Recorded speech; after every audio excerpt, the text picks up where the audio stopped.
নমস্কার বন্ধুরা, আমি টুম্পা আর সুন্দর একটি রেসিপি নিয়ে আজকে আবার চলে এসেছি। আজকে আমি রান্না করব, এখানে আছে শুকনো চিংড়ি মাছ আর গাঁটি কচু দিয়ে তরকারি করব। তো এই রেসিপিটা কিভাবে তৈরি করব সমস্ত ভিডিওটা দেখুন আর আমার সঙ্গে থাকুন। তো চলো কিভাবে রান্নাটা করব। কড়াটা আমি বসিয়ে দিয়েছি, এখন আমি একটু সর্ষে তেল দেব, চিংড়ি মাছগুলো ভেজে নেব। এই যে চিংড়ি মাছ, শুকনো চিংড়ি মাছগুলো আমি একটু তেলের উপর দিয়ে ভেজে নিচ্ছি।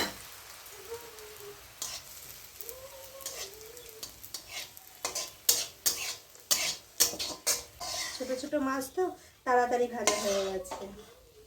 এখন মাছগুলো আমি তুলে নিচ্ছি।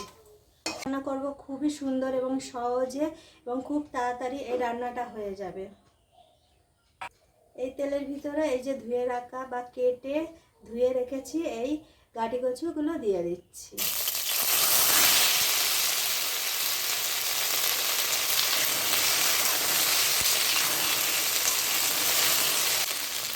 এখন আমি এই পরিমাপ মতো লবণ দিয়ে দিচ্ছি।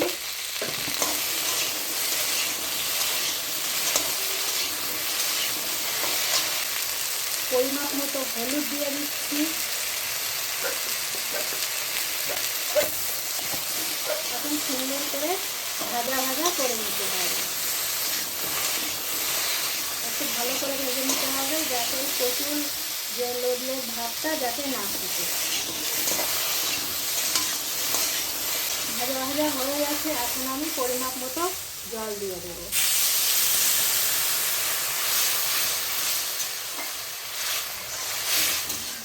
কাঁচা লঙ্কাগুলো দিয়ে দিলাম। কিছুক্ষণ সিদ্ধ হবে, তারপরে আমি এখানে জিরে ভেজে নিয়েছি, এখন আমি এই জিরেটা বেটে নেব। জল দেব না, আমি শুকনো খোলায় বেটে নেব।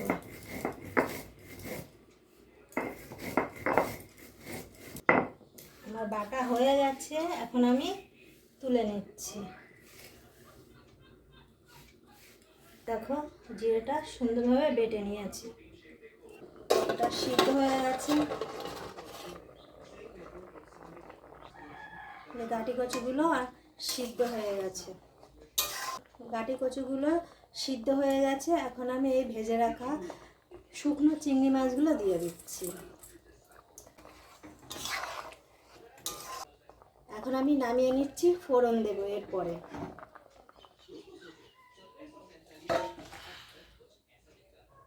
এখন কড়াটা গরম হয়ে গেছে, আমি আর একটু সরষের তেল দিয়ে দিচ্ছি। তেলটা আমি একটু নাড়িয়ে, এখন আমি এখানে একটা শুকনো লঙ্কা, গোটা জিরে আর রাঁধুনি ফোড়ন দিয়ে দিলাম।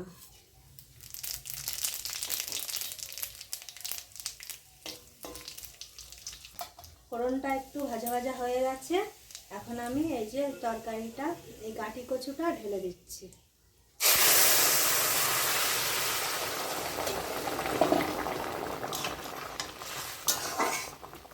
তারপর এই জিরেটা ভেজে শিলে বেটে নিয়েছিলাম, এখন আমি এই জিরের গুঁড়োটা দিয়ে দিচ্ছি।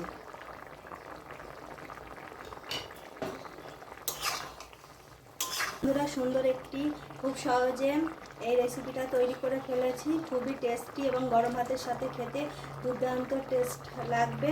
তো তোমরাও বাড়িতে এই ধরনের কম সময়ে কম মশলায় এই রকম একটি রেসিপি তৈরি করে ফেলতে পারো, আর গরম ভাতের সাথে খেতে খুবই ফাটাফাটি টেস্ট লাগবে। তো এখন আমি এটা হয়ে গেছে, আমি নামিয়ে নেব।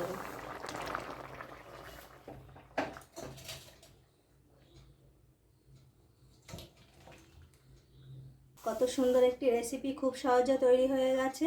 তো এই রেসিপিটা কেমন হয়েছে সবাই কমেন্টে জানাবে। আজ এই পর্যন্ত, দেখা হবে অন্য কোনো ভিডিওতে। ততক্ষণ তোমরা সবাই সুস্থ থাকবে, ভালো থাকবে। আবার অন্য একটি নতুন রেসিপি নিয়ে চলে আসবো। তো টাটা।